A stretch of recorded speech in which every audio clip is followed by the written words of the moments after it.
Stick around until after the video to save 15% on Sticky Holsters products. Well, howdy everybody, my name is Keith Warren and you're watching The High Road. Today we're in the Eastern Cape of South Africa and I'm on a airgun safari. Now if you're gonna go on an airgun safari and they got say 50, 60 different animals to go after, what would you choose?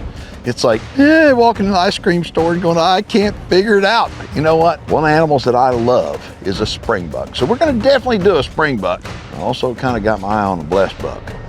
We'll see how it works out. Now Hunters Hill is primarily known for rifle hunting, but they do offer a lot of good bow hunting opportunities. And when I'm hunting with an air rifle, it's kind of like hunting with a bow. So I've been shooting modern big bore air rifles for about 5 years now. I started out on whitetail deer. And of course I graduated from whitetails to hogs. This is the Seneca Dragonclaw. It's a 50 caliber air rifle. I was gonna bring that over to Africa.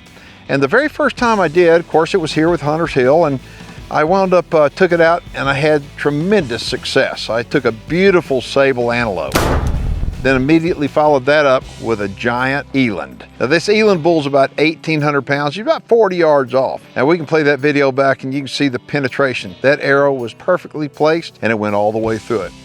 So immediately following that, I went back and the owner of Hunters Hill is Greg Harvey.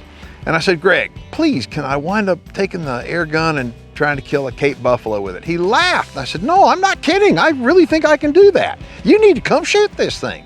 So he did. After he shot it, he says, I think you can probably do it.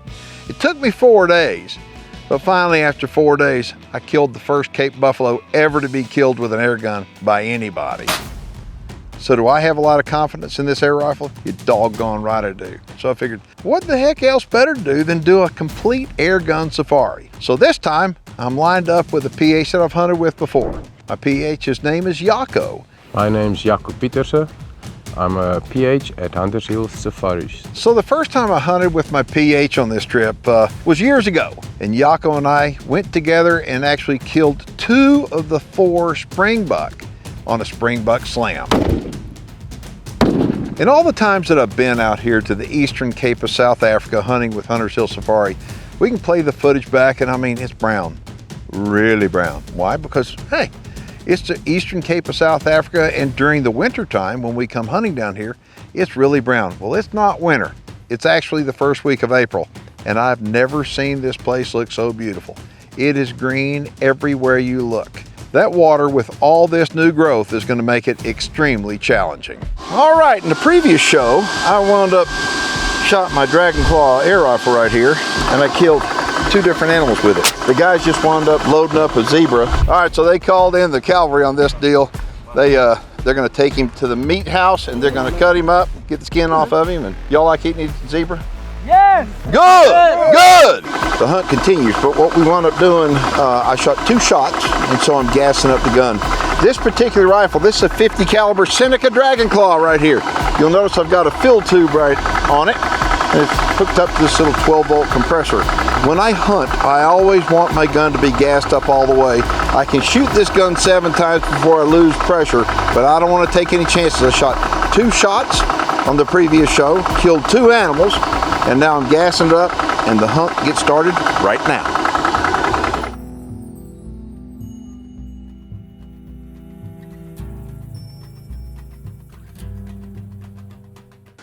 All right, I'm gonna show you how this gun loads. You wind up, this is the arrow, and you're gonna come in here just like this, put it in, and I'm gonna spin the fletchings like that, okay? This is a rifle barrel air gun. So it's rifling in the barrel. And she's fully loaded, and then we want to cock it. Recock it just like that. What do you think? I think the wind's real bad. I think we need to use some of the scent killer. Okay. It keeps on mauling all over the place. This should hide some of the scent there. I'm with you, man. The #1 sense I think that these African animals have, without a doubt, here you go, is going to be their sense of vision. A lot of them like to be out in the open plains like this, but we're up here in the brush right now, so we're going to kind of ease through, but there's no reason when we got a scent killer to take a chance. With the wind all over the place, no reason to take a chance. And the cool thing about coming out here, there's so many different species, there's no telling what we could bump into. Which way? Right, it's just hit through. Into the wind, of course. So we may be after blesbuck, but one of the cool things about hunting at a place like Hunter's Hill is the fact there is an abundance of different species of animals. And blue wildebeest, they got a bunch of them too. So we spotted a group of blue wildebeest and plans changed. We just spotted some blue wildebeest and we have eased in on them. They may be right up over this hill, so we're gonna slide up and see if we get a shot. If they are, they're gonna be within range. 40 yards, 40. Yeah. I can't get a shot out of that one. It's 65 now, 65, the one on the left. You got the one on the left, right there quartering at us. Yeah. Looking at us. Yeah, Just whacked the tail. Yeah. Gonna take that shot. I doubt it. I could make it, but let him turn sideways. Okay, right, hold on. Crap. Oh, that was close. That was so close. I didn't want to take that shot. It was a frontal shot. I did not want to take it. 65 yards, I could make it, but I didn't want to take that shot. So we did get close enough to the wildebeest, and I did have a shot, but it was through the thick brush, and I decided I'm not going to take it. That's pretty cool, though. We just did a spot and stalk on some blue wildebeest and got close, just wasn't able to seal the deal. So, back at it again. And this time, we're going to take it a little bit slower. With all this wet weather that we're having over in Cape of South Africa right now, it's really important I take care of my firearm. Actually, this is an air rifle, okay, but I take care of it the same way as I would a firearm. And the reason why is because I've always said you take care of your firearms, they're going to take care of you. But with the moisture in the air, when I get done hunting, I'm going to give it a nice coat of CLP. And not just any CLP, I'm going to use Lucas CLP. And the reason why is because it does the best job out of all of them on the market. Okay, now, not only do I use the Lucas CLP on my air rifle, if you're an air gun shooter and you're going to shoot these arrows, I want to show you what this CLP will do. You've got little O-rings on the nock. I put a little dab right there on each O-ring. And the reason why is it lubricates it. So when I wind up loading it down the muzzle, it loads real easy.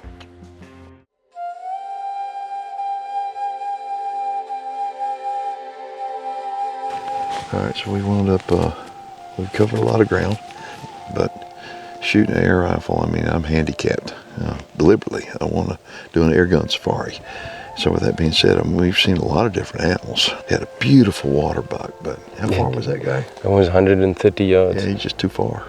Anyway, we've had opportunity. We've seen a lot of animals. We just haven't gotten close enough. What do you think? I think let's just move up here. We usually find some animals hanging out around here, these broken up trees areas.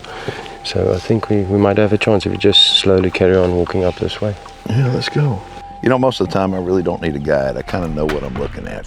But when you come to Africa, I don't know what I'm looking at. I mean, all of them look the same to me, to be perfectly honest with you. And that's the reason why Jaco is so important, because Jaco has seen thousands of these different species of animals. And so we come around this edge, and all of a sudden there's 3 male blesbuck out there. And I mean, to me, they all look the same. Jaco's going, no, shoot that one.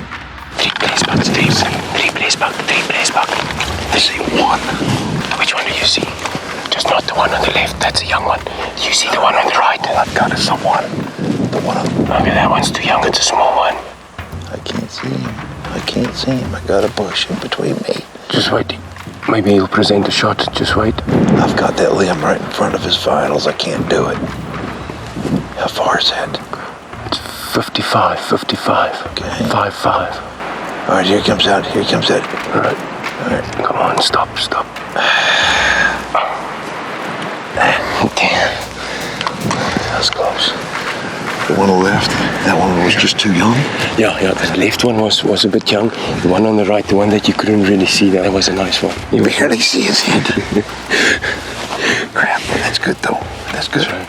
Yeah, we should just work through here. I think we should find some more animals. Right. I see a blesbuck.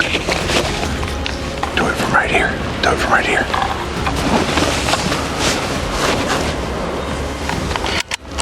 Facing us, right? Yeah, facing straight at us. How far is he? 3.5, 3.5. Here goes. Got him. Nice. Ooh. Nice. Alright. He's going. He's down. He's just gone down. That was quick. Yes, he didn't run far. No. That was quick. Nice.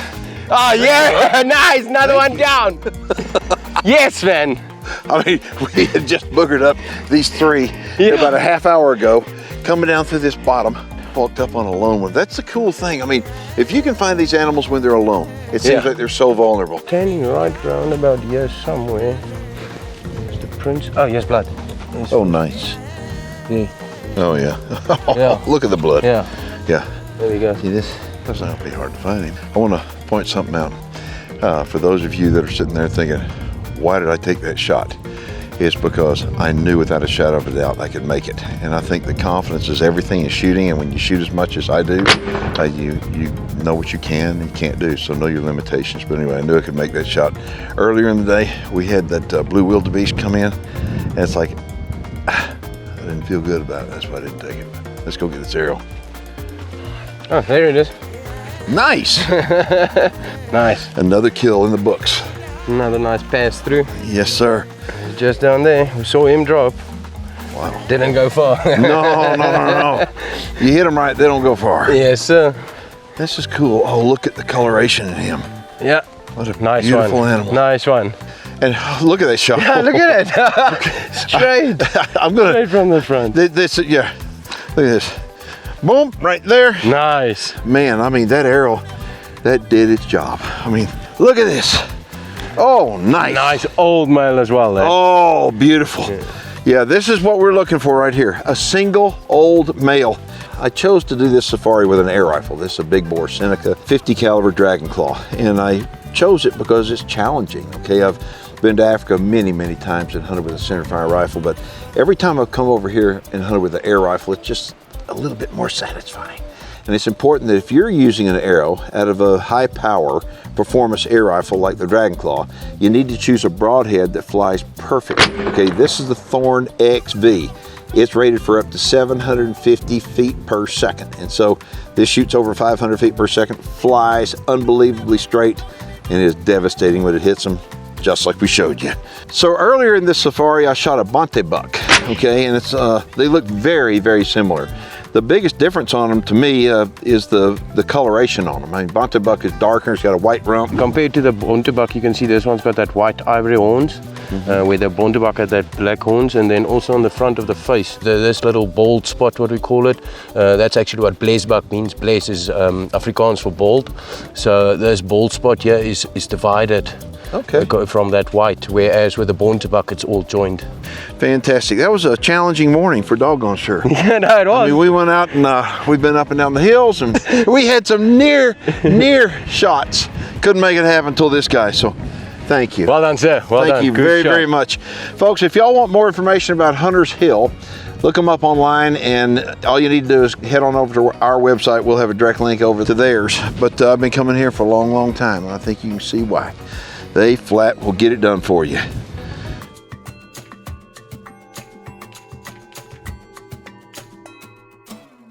Greg Harvey is a friend of mine. He owns Hunter's Hill Safaris. And Greg is the guy that when you go to Safari Club show, you're gonna go to SCI and you walk by the Hunter's Hill booth, you're gonna see Greg. My name's Greg Harvey. I'm the owner of Hunter's Hill Safaris in the Eastern Cape, and we're an international hunting company with 70 different species, and we hunt all over South Africa. The majority of our clients are just the average person from the USA and from Europe, because we offer really good value for money hunting. We try and offer the best deal at the best price and the best accommodation, the best animals. We take a lot of pride in the quality of our animals. Feel free to contact us directly if you'd like to. Generally, I'll get back to you very punctually. All right, so I'm kind of tired of doing the spotting and stalking stuff. You know, I mean, I have done a lot of it so far in this Airgun Safari. So now what I want to do, I want to change gears. I put out a Reconyx camera, and there's one salt block at a hide that's getting hit a lot by lots of different species of animals. So I wind up, I'm looking at all the different animals coming in and go, those are all on my list. So I decided to go ahead and get set up. And this time I'm hunting by myself, and I'm gonna see what happens. All right, so we've got the vehicle running, and the reason why it's cover up all of our sound. Well, I hop in here. I'm gonna hop in this hide. We've got a Reconyx back over here about 30 yards away. There's animals hitting it. We just hope the right animal hits it. So when I set up in one of these hides, I take the Kopfjäger rifle rest because I know that the shot's gonna be straight out in front of me. The arrow's loaded, the gun is cocked, it's charged, everything is good to go, and I'm seated there. I'm nice and quiet. And so the salt is gonna attract all different kinds of animals. And so as I'm sitting there, I'm filming lots of different animals, including Cape buffalo. And the cool thing about it is these buffalo are huge. Now, I don't have anything to defend myself with against these Cape buffalo except the dragon claw.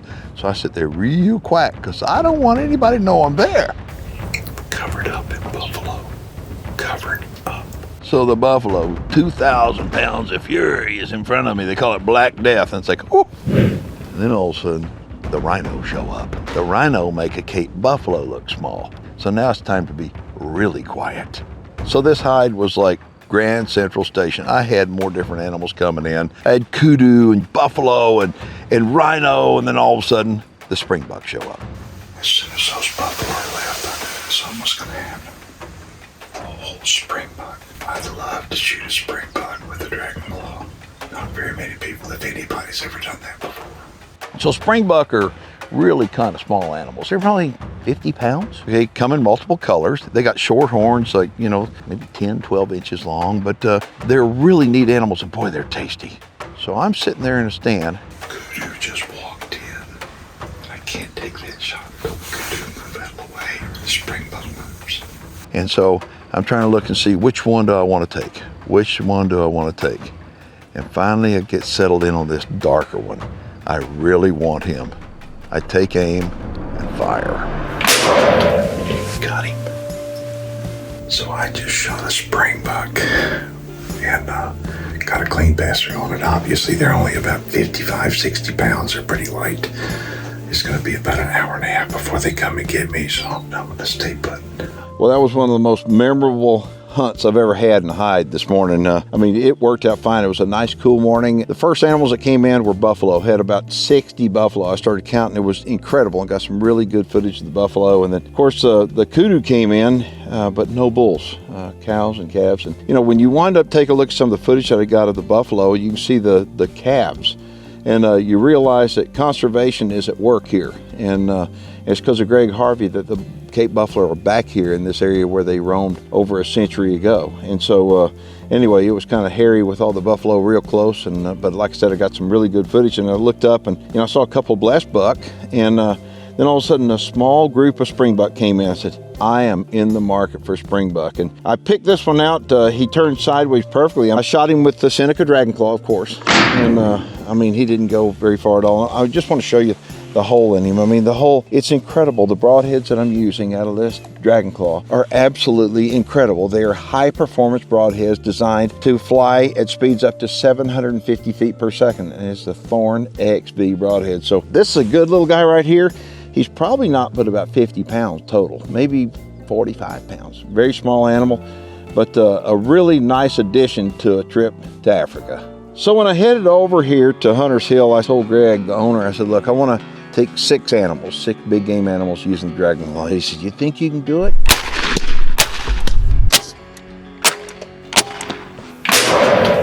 I think I can. If you're looking for a great hunt in the Eastern Cape of South Africa, let me recommend Hunter's Hill Safaris. I've been coming here for a long, long time. It's wonderful. It's big. It's they got a lot of game, and it's a place that I would tell you, if you come, you're going to be really, really happy. If you got any questions or comments and you're watching online, you know what to do. Go ahead and post them below. We'll get back with you. If you're not watching online, head on over to our YouTube channel. We're working to 1 million subscribers now. Every show that we've done for years and years is on there. You can watch them 24/7, commercial free. Anyway, I'm going to get this guy back to the meat house. Our safari isn't concluded, so we're going to pick it up and do some more hunts down the road, but you'll need to make sure and go check them out. I'm Keith Warren. I want to thank you all for watching. Sticky Holsters is famous for their super non-slip material holsters, magazine pouches, belly bands, thigh and ankle holsters, and off-body carry solutions. No clips, no loops, just comfort and security. Sticky Holsters now presents the Venatic outdoor line for the outdoorsman. Their new Venatic collection has the most innovative and unique modular rifle sling on the market. This sling can easily be moved from firearm to firearm and will never slip off your shoulder due to the sticky material. They've also released a rifle or shotgun cheek pad riser that comes with an optional ammo holder and dope card sleeve. For everyday carry solutions and in the field comfort and performance, you need to check out Sticky Holsters and their new Venatic outdoor line. Enter promo code HIGHROAD15 at purchase to save 15% on all Sticky products.